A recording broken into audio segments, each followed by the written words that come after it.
Sorry about the interruption, but we're gonna keep going. So we'll do another example here. So let's go ahead and set it up. We're gonna have our y's and then our minus signs. And then we have to have what two numbers that add up to -17 and multiply to get 72. So what two numbers come to mind when you think about multiplying to get 72? For me, I get 9 and 8. And in order for them to add up to -17 and multiply to get positive 72, both of these will need to be negative. So we're going to have a 9 and an 8.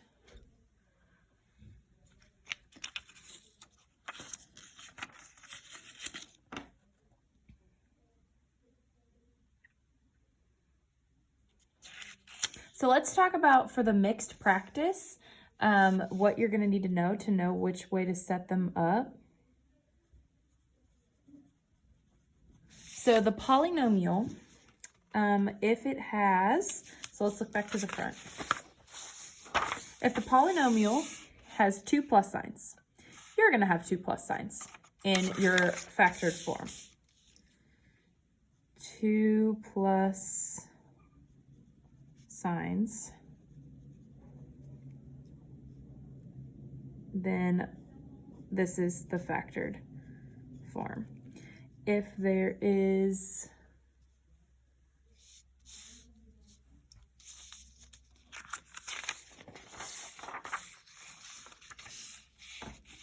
a plus sign first and then a minus sign, you're going to have a plus sign first and then a minus sign.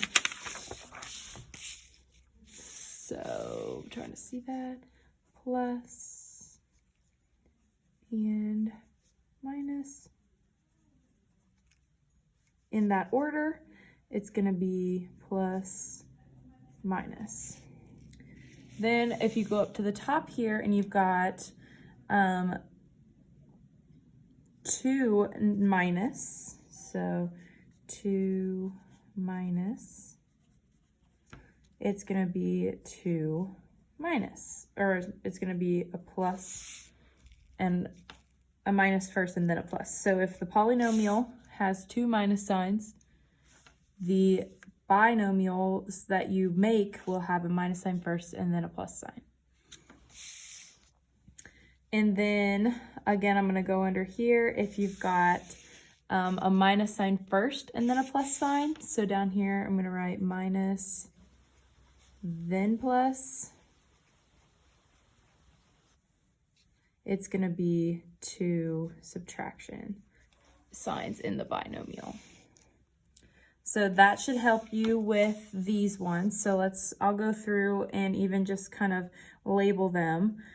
So plus then minus is going to be like that. 2 minus signs is going to be minus first then plus. 2 plus signs is going to be both plus when you set them up. Minus then plus is going to be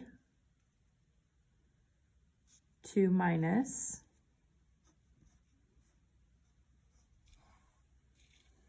These are all minus, so it's going to be negative then plus. And then these are plus and plus. So you can go ahead and work through those on your own, and I will post the answers to those tomorrow.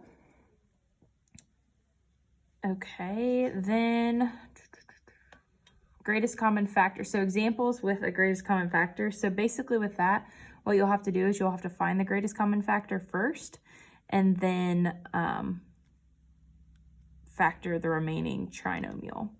So the first thing we need to look for is a greatest common factor between the 3 terms. So my first thought is that 4 goes into all of them. So I'm going to pull 4 out. And then I have to look at the variables now. So if every term has a variable, I can pull out a variable, but every term does not. So I'm not going to pull out a variable. So what I'm going to do now is I'm going to divide all of these by 4. So 4 divided by 4 is just going to give me k squared. And then 12 divided by 4 is 3k. And 8 divided by 4 is 2. So there we pulled out our greatest common factor, and this is our remaining trinomial. So now we have to factor the remaining trinomial. So we're going to pull 4 out, okay? And since it's both plus signs, we're going to have both plus signs here. Okay, so we have to think what two numbers have a product of 2 and a sum of 3. Well, I'm going to say that first my k's are going to go here. And then product of 2. So what times what equals 2? Well, 2 and 1. And they also 2 plus 1 equals 3. If you need more examples, please email me, let me know. I'll send you a video of me doing another example, okay?